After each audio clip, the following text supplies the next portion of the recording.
বিসমিল্লাহির রহমানির রহিম। আসসালামু আলাইকুম। আমি সবার সুস্বাস্থ্য ও দীর্ঘায়ু কামনা করে এমএস ওয়ার্ডে পেজ সেটআপ না দিয়ে পুরো পেজ কিভাবে লিখবো আমরা দেখতে যাবো। আমরা পেজের কানায় কানায় পূর্ণ করে লিখবো, কোনো অংশ বাদ দিব না। আমরা এটা কিভাবে করবো, আমি এটা করতে গেলে আমি একটা এমএস ওয়ার্ডে চলে যাবো। এই যে এমএস ওয়ার্ড নেওয়া আছে, এই যে দেখেন এমএস ওয়ার্ডে একটা পাতাতে দেখেন এই যে এখান থেকে শুরু করে আমার পুরা পাতাটা একদম পুরা পাতাটা আমার দেখেন ভর্তি আছে। এবং আমি যদি এটা প্রিন্ট দিতে যাই, প্রিন্ট প্রিভিউ দেখি, তাহলে কি দেখা যাচ্ছে দেখেন।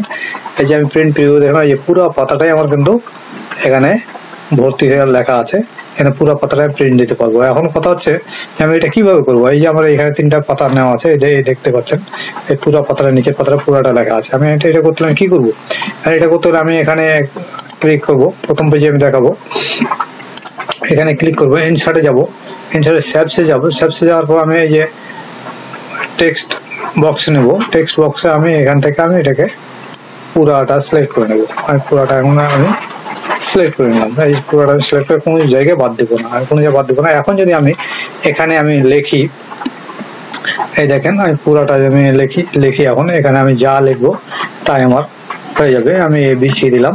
হ্যাঁ, আমি যত কিছু আমি লিখবো এখানে দেখেন আমি কোনো কিছু লিখছি না। আমি এখন অক্ষরগুলো আমি চেপে ধরে রাখলাম।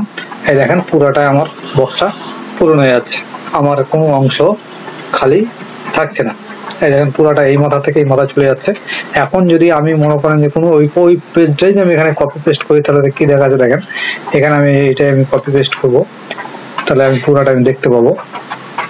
এই যেখানে দিলাম কন্ট্রোল কপি করলাম, কপি করার পর আমি এখানে যদি আমি এটা পেস্ট করি,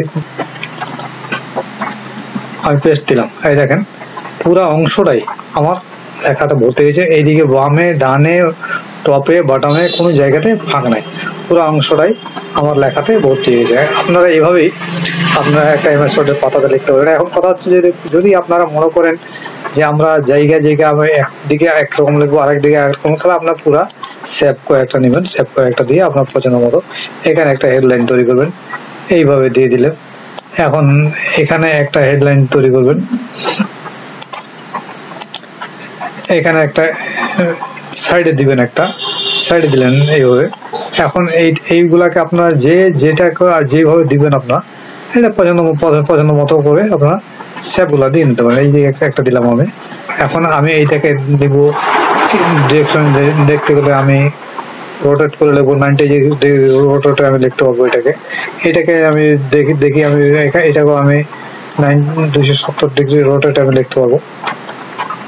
এই যে আমি লিখতে পারতেছি। এটাকে যদি আমি দিই তাহলে আমি এটাকে সোজাই লিখতে পারতেছি। তাহলে আপনারা সবগুলা যেভাবে পেজে পারবেন সেই পেজে লেখার ইচ্ছা থাকবে সেভাবে লিখতে হবে। আর কথা হচ্ছে এই যে এগুলাতে আমাদের টেক্সট বর্ডার আছে, সেভ বর্ডার আছে, বর্ডার আমি উঠাই দেবো। এখানে বর্ডারটা আমি উঠে দিলাম, আউটলাইন করে দিলাম। এখানে আমি আউটলাইন করে দিলাম, এখানে আমি নো আউটলাইন করে দিলাম। এটাকে আপনারা গ্রুপ করে নিতে পারবেন। এই গ্রুপ করতে গেলে এখানে শিফট চাপার পরে এখানে শিফট চাপবেন, এটাকে শিফট দিলাম, এটাকে শিফট দিলাম, তাহলে শিফট চাপার পর এখানে গ্রুপে যাব। আমি এখানে গ্রুপ করে নেব।